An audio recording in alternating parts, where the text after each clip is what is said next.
Abd al-Muttalib était là, il n'a pas, voilà, la Mecque, le miracle. L'année de l'éléphant, le miracle. Et puis, effectivement, les récits authentiques, que le prophète sallallahu alayhi wa sallam était né quelques jours, 50 jours après. 50 jours après l'événement de l'éléphant. Le prophète était né 50 jours après l'événement de l'éléphant. L'événement de l'éléphant s'est passé dans le mois de Safar. Le prophète sallallahu alayhi wa sallam, dans le mois avant Safar, Muhammad Rasulullah sallallahu alayhi wa sallam, Muharram, dans le mois sacré de Muharram, et puis le prophète sallallahu alayhi wa sallam était né au mois de Rabi' al-Awwal. D'ailleurs, une des raisons pourquoi Abd al-Muttalib n'a pas voulu combattre, parce que c'était le mois sacré. Muharram, c'était un mois sacré. Et puis, les mois sacrés, on ne fait pas la guerre durant les mois sacrés. Abraha, il a insisté à faire la guerre parce que Abraha, bien qu'on dans le film, on ne met pas vraiment l'emphase sur sa religion, mais Abraha, il était... c'est un homme de pouvoir, mais il pensait bien faire. Parce que les Arabes étaient des idolâtres, lui, il vient avec une religion chrétienne qui était plus pure, effectivement. Donc, si on comparait les deux religions à cette époque-là, la religion chrétienne à cette époque-là, avec les mauvaises conceptions qui arrivaient de s'installer, qui venaient de s'installer dans cette religion-là, même avec la Trinité, même avec Jésus, fils de Dieu, même avec ça. Qu'est-ce qui serait mieux? Qu'est-ce qui est mieux que l'autre? Le christianisme? Qu'est-ce que serait plus proche de la source? Le christianisme ou l'idolâtrie? Le christianisme. Mais regardez, Dieu a donné victoire aux idolâtres. Il a protégé les idoles des idolâtres contre des chrétiens qui agissaient au nom du dernier prophète à cette époque-là. Pourquoi? Oui, on peut dire parce que Dieu a un plan. Il y a un prophète qui va venir. Et ce n'est pas à Abraha de faire ce travail-là. Abraha était en quelque sorte ce politicien qui voulait anticiper les choses, détruire les idoles, mais ce n'était pas à lui de le faire, c'est Mohammed qui devait le faire quelques années plus tard. Oui, il y a pour aller avec la destinée et tout, mais pourquoi? Pour revenir au nom de Al-Qulays. Allah yahfadak, Allah barak fika, ukhti al-karima. Parce que ce n'était pas les wajillah, c'était au nom de Al-Qulays. C'était au nom du temple qui va faire rendre petit devant lui le restant des temples. Comme les mosquées que les musulmans sont en train de bâtir au Cameroun aujourd'hui et au Congo aujourd'hui. Et oui. Pourquoi le Congo démocratique, ils sont devenus très anti-musulmans? Les musulmans saoudiens, ils vont dans leur stratégie pour faire la da'wa, les musulmans des Émirats, les musulmans saoudiens, leur stratégie pour faire la da'wa, même à Montréal, leur stratégie pour faire la da'wa, ils vont bâtir un centre vraiment wow, très grand, grandiose. Lorsque tu rentres dedans, tu te perds. C'est une labyrinthe. Honnêtement, oui. C'est très grand. Et puis on va lui donner un nom vraiment très grand. As-Sunnah Nabawi. On dirait que si je ne suis pas dans cette mosquée-là, je suis quoi? Je suis bid'a. Subhanallah, tu es le seul Sunnah Nabawi. Ou une mosquée très grande. En Afrique, des mosquées avec de l'or, mon ami. Avec les gens affamés juste à côté.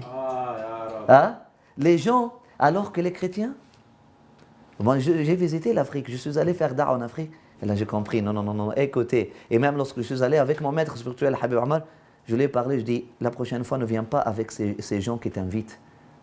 Parce que les gens qui ont invité Habib Omar en Afrique, c'était des riches. Et puis, ils l'ont mis dans une Cadillac. Et puis, l'armée qui le protège de gauche et de droite. Et j'ai dit, Ya Rabbi, qu'est-ce que j'ai fait? Et qu'est-ce qui est en train de se passer? Vous êtes en train d'emprisonner un homme de Dieu. Mais ce n'est pas comme ça. Alors lorsque le pape va en Afrique, il va où? Il va au village, il va caresser la tête des orphelins, etc. Il n'a pas souvent visité le Papa. Hein? Il n'a pas souvent visité l'Afrique, hein, le Papa. Pas encore. Même, il n'a pas souvent visité l'Afrique. Malheureusement pour lui, honnêtement, si j'étais lui, je visiterais l'Afrique chaque année. Parce que c'est la population qui si elle rentre dans n'importe quelle chose, c'est le secret. Le secret, il est là. La flamme, elle est là. Si elle rentre dans le haqq ou dans le batil, c'est la population vraiment, vraiment. C'est pour ça les Chinois, ils sont intelligents, ils vont là-bas. Hein? Absolument. Il n'y a pas, c'est pas juste des ressources naturelles, même eux. Ressources spirituelles, ressources énergétiques. L'énergie de l'être humain libre. C'est la seule population libre sur Terre aujourd'hui. Avec le vrai sens de liberté émotionnelle. C'est la seule population. Moi, je ne parle pas de tous les Africains, je ne parle pas des Africains des villes. Hein. Je parle des Africains surtout de la campagne. C'est la population qui a gardé le plus, en général, l'Afrique, elle a gardé le rural, elle a gardé la population. C'est là où il y a plus de population rurale au monde. Lorsqu'on dit population rurale, on parle de quoi? On parle des tribus, on parle des tribus, on parle des mécanismes organiques, traditionnels. Ils ne sont pas affectés par la mondialisation. Ils sont les moins affectés par la mondialisation. Donc, ils ont gardé cette flamme, etc. De toute façon, et voilà. Les musulmans, même en Sud-Afrique, etc., au Sud-Afrique. Mais je suis allé au Sud-Afrique. Les musulmans asiatiques, au lieu d'aller se marier aux Africains de Sud-Afrique, au lieu d'aller vivre avec les gens là dans les ghettos, etc., tu trouves peut-être un ou deux qui le font, mais la majorité, ils sont dans les quartiers protégés par par barbelés, des quartiers résidentiels protégés par des aslak shaïka barbelés, pour protéger des Africains, ce sont des voleurs. Et puis l'enfant musulman en Sud-Afrique, d'origine pakistanaise ou d'origine asiatique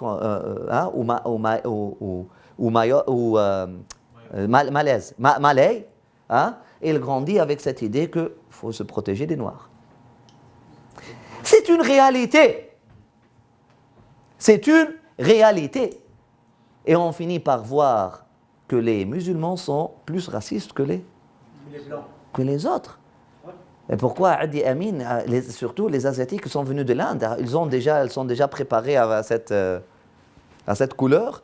Donc l'anglais, le britannique, il est blanc, donc il est Dieu. Eux, ils ont moitié Dieu parce qu'ils sont moyens. Et l'Africain, il est démon. C'est ça. Ils ont servi comme l'instrument. Les Indiens, et puis c'est pour ça qu'il y a toute cette haine-là. Il y a une haine qui est justifiée. La haine ne peut pas être justifiée, mais je peux complètement comprendre. Et lorsqu'on dit, lorsque les Congolais sont allés détruire la mosquée, et puis expatrier les musulmans du Congo, il a dit, il n'y a pas place à Brazzaville, détruire la mosquée de Brazzaville, etc. Moi, je les comprends. Parce que lorsque j'ai vu, je suis allé, je connais la mosquée. Une mosquée avec 6 minarets. 6 minarets. Une mosquée, on dirait la mosquée bleue. Une grosse, même en Arabie Saoudite, ils ne font pas des mosquées comme ça. Avec du marbre blanc partout, dans un quartier, juste à côté, des bidonvilles. Alors que l'église la plus proche de cette mosquée-là, elle est bâtie exactement selon l'architecture traditionnelle africaine avec des qash, avec la paille. La chapelle, Qulays. On veut vraiment dominer, voilà. On va vous bâtir une mosquée avec du marbre blanc, avec de l'or, etc. pour vous détourner de vos temples ou pour vous détourner de l'église, etc. La façon de la da'wa qui vient du Golfe aujourd'hui, c'est une insulte à l'islam, c'est une insulte. C'est une insulte, c'est une insulte. Malheureusement, plusieurs ont fait la même chose. Moi, même mes amis, même les Turcs qui sont allés en Afrique, parce qu'il faut avoir l'esprit critique, même envers même envers votre propre cheikh. Moi, même nos amis turcs, par exemple, lorsqu'ils sont allés bâtir des écoles en Afrique, c'est élitiste. Hein? Oui, je comprends que tu peux bâtir une école d'élite, mais en même temps, bâtir une autre école qui n'est pas d'élite. Mais même cette école d'élite, pourquoi tu l'as bâtie avec une architecture ottomane? Honnêtement, qu'est-ce que les tulipes ont à faire en Afrique? Donc voilà. Donc, Al-Qulays, donc c'est pas au nom de Dieu, c'est au nom de... Voilà, je vais vous fasciner. Alors que l'arabe n'est pas fasciné. L'arabe, il est libre. Il est allé, vous voulez me fasciner comme ça? Ils ont fait comme les Congolais de Brazzaville. Hein? Et oui, ils sont allés uriner, puis lancer leurs choses dans les... Ok, bon, Abraham, il a fait ça. Dieu a donné victoire. À qui? Aux Qurayshites. À qui? À Abd al-Muttalib. Et a voulu préparer quelque chose chez les Qurayshites qui s'appelle l'iman bil-ghaib. La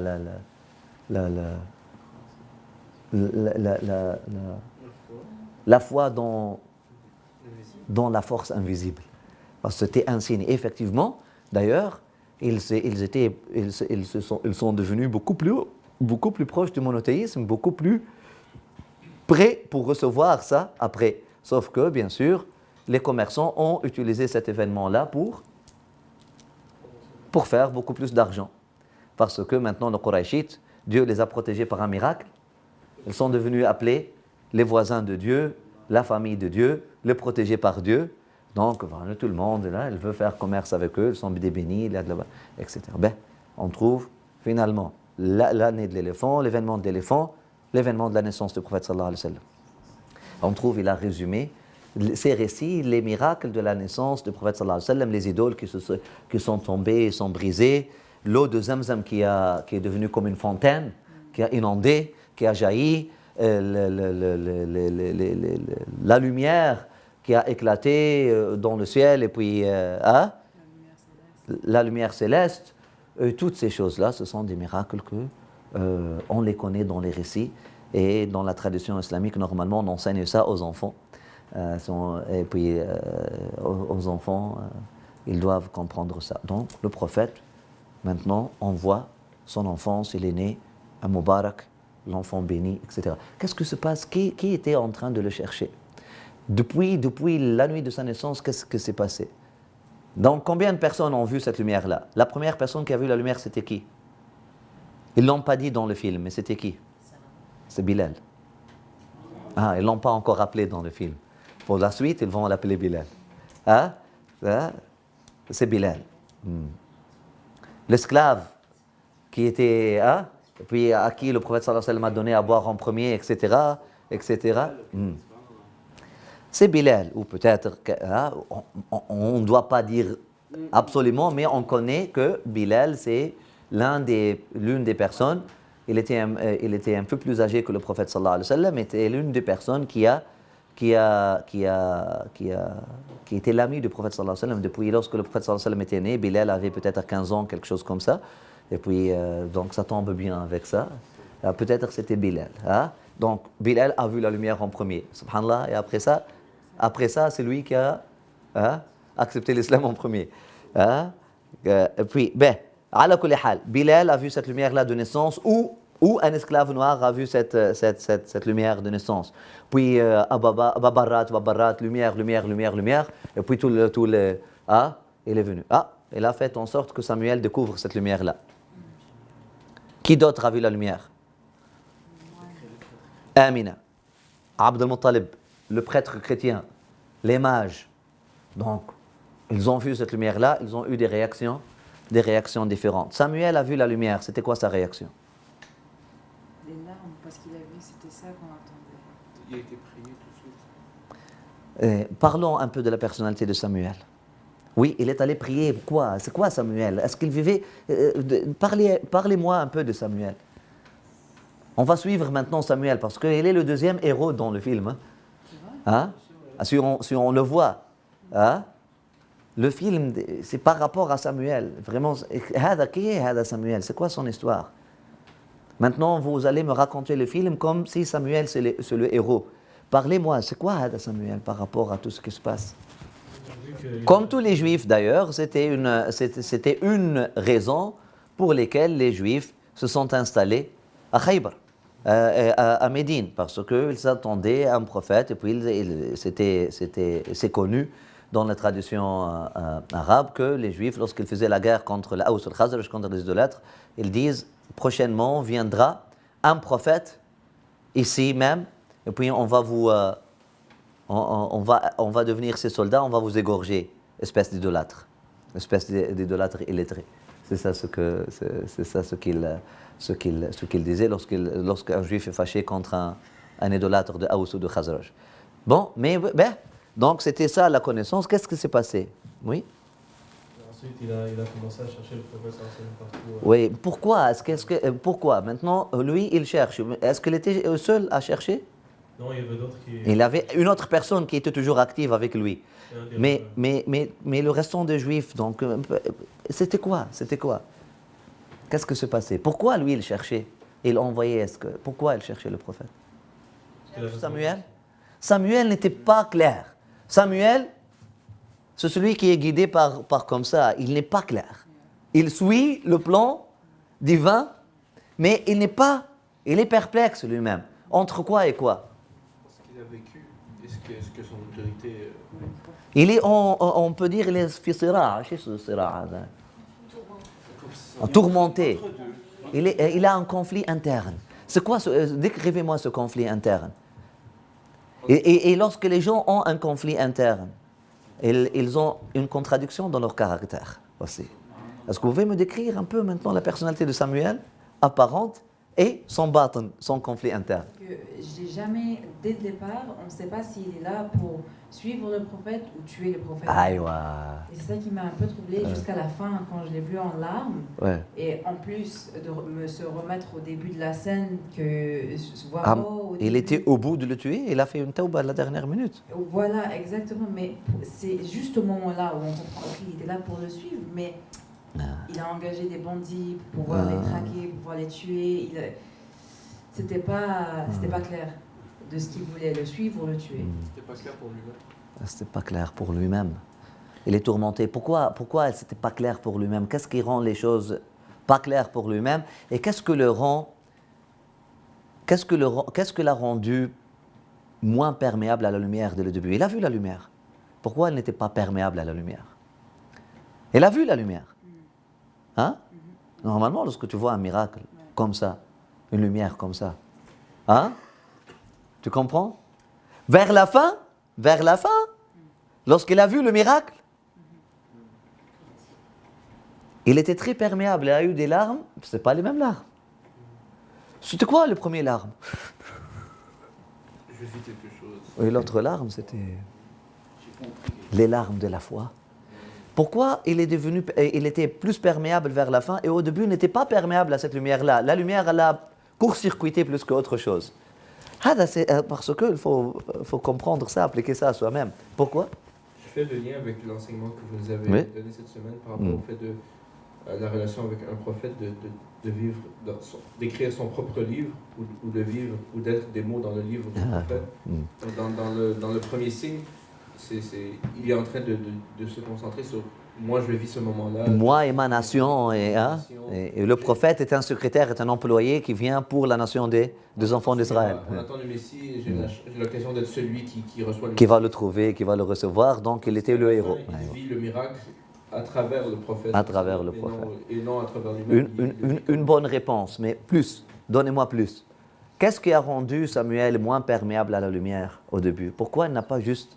Pourquoi, selon vous, il n'a pas... pourquoi la lumière l'a court-circuité plus qu'autre chose? Et puis, c'était pas... Hein? Il était... Pourquoi? Qu'est-ce qu'il a dû... C'était quoi l'obstacle? Qu'est-ce qui a fait que... C'est ça, le prophète, je vais le trouver. Et puis, pourquoi Dieu ne lui a pas ouvert la porte? Et puis vraiment, il va là, juste aider, juste Arda anni, Sidi Abd al-Muttalib, je vais juste te servir, puis je cherche rien, je vais juste voir ce bébé-là et mourir. Pourquoi il n'est pas allé comme ça? Parce que c'est ça ce que serait une perméabilité parfaite à la lumière complète. Une perméabilité parfaite à la lumière complète donnerait cette attitude-là. Tout ce que je veux, c'est voir le visage de ce bébé et mourir. Hein? Comme Amin, comme Halima. Elle a vu la lumière, elle aussi. Elle était très perméable. Dieu l'a guidée avec des miracles. La facilité a facilité son chemin pour le prophète avec des miracles. Hein? Alors que Samuel, Dieu l'a empêché avec des obstacles. Et les miracles et les obstacles sont la traduction de quoi? D'un état interne. Kun ma'Allah tara Allah ma'ak. C'est comme ça notre aqidah. Si tu es vraiment pur à l'intérieur, tu vas trouver le chemin pur. Si tu es impur à l'intérieur, tu vas trouver le chemin avec des obstacles. Pourquoi il y avait tant d'obstacles dans son chemin pour trouver le prophète sallallahu alayhi wa sallam? Et Dieu a protégé le prophète de lui. Et puis lui, il n'avait pas cette lucidité. Il n'a pas fini son cheminement avec cette lumière-là. Il n'a pas pu finir son cheminement avec cette lumière-là. Aurait-il fini son cheminement avec cette lumière-là? Il aurait pu prendre la position qu'il avait prise vers la fin, dès le début. Al-Muttalib, juste je veux être le serviteur de votre famille. Voilà tout mon argent, voilà juste, je cherche rien, je veux juste, construisez-moi juste une niche à côté de votre maison, je veux juste voir ce bébé une fois par jour, avant de mourir, je veux juste finir, tout simplement. Hein? Vous comprenez? Il a eu peur. Oui, mais pourquoi? Est-ce que lui, il cherchait ça vraiment? Lorsqu'il voulait voir le bébé, est-ce qu'il cherchait ça? C'était une curiosité. Est-ce que c'était une recherche de la vérité pour du vrai? C'était une curiosité vaine que ne rassasie pas l'esprit. C'était la curiosité. Il y avait une recherche de vérité, mais elle était mitigée. Elle était mixée. Il y avait une recherche. C'est quoi la curiosité? La définition de la curiosité spirituelle, c'est quoi? C'est quoi la curiosité spirituelle? C'est pas il y a trois choses.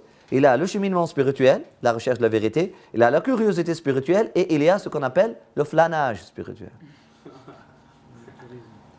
La curiosité vient au milieu là. Il y a une curiosité. C'est quoi la curiosité?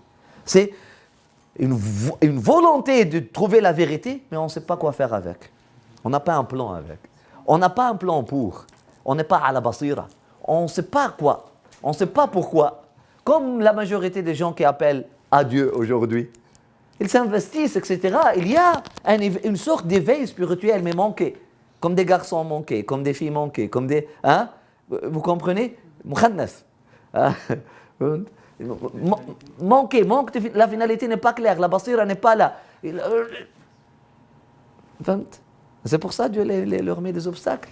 C'est pas à vous la réussite. Il faut quelqu'un qui est un vrai héritier à la basira. Vous comprenez? Il y a une curiosité, oui. Il était très curieux par rapport au sujet du prophète sallallahu alayhi wa sallam. Cette curiosité-là, après, la curiosité doit avoir un autre mobile. C'était quoi le mobile? Ok, avant ça, pourquoi, selon vous, il n'était pas perméable à la lumière parfaite, à la lumière complète? Pourquoi il n'était pas perméable? C'est l'ego, il a parlé de l'ego. Quoi d'autre? Ok, il s'est manifesté son ego, non? Est-ce que vous pouvez me décrire sa personnalité? C'est très simple. Il était comment au film? Avec les esclaves, il était comment? Il était méchant, aussi simple que ça. Aussi simple que ça. Avec les démunis, il était comment? Avec les gens, il était comment? Comment il allait sur son cheval? Une personnalité? Hein? Il croyait à une élite, il était convaincu, il était sûr et certain que le prophète doit être de descendance juive. Oui. C'est ça qu'il n'était pas capable de pouvoir. Oui, c'est une autre chose. Mais pourquoi? Oui, mais oui, on peut avoir un dogme. On peut avoir le dogme le plus mauvais. Comme Halima. Halima, elle était idolâtre. Elle n'était pas mouhad, Halima, elle-même. Halima Saadi, Bani Saad, elle était idolâtre. Regardez, lorsqu'elle a voulu être guérie, le prophète est venu pour la sauver de... Mais, elle était comment? Elle avait un bon caractère, elle était Halima, elle avait le hilm. Hein? Donc, Samuel, c'est la personnalité de l'héritage abrahamique manqué par excellence. C'est l'archétype ilm sans hilm. Connaissance sans caractère. C'est l'archétype, hein? C'est l'archétype de la personne qui a la connaissance, qui a la science, hein? Mais qui n'a pas le akhlaq, du tout. Regardez l'akhlaq, le caractère, le bon caractère. Regardez même comment il a traité ses employés, les femmes. Hein? Il leur a lancé l'argent. Allez-y. Hein? Hein? Rude, arrogant, hautain, orgueilleux, oui. Et voilà. Et l'archétype de la personne qui a la science, la connaissance sans le bon caractère. Je dirais la personnalité islamique moderne. Ces jeunes qui sont allés pour donner victoire à Al-Mahdi, les jeunes qui sont allés en Irak et en Syrie, moi je connais parmi eux plusieurs qui ne sont pas allés parce qu'ils croient à la violence, mais ils sont allés parce qu'ils ont cru que c'est l'époque de Al-Mahdi. On va aller pour donner victoire. C'est le Mahdi qui va apparaître, etc. Ça doit être cette personne-là. Ils ont vu les signes et selon eux, voilà, c'est ça Al-Mahdi, oui.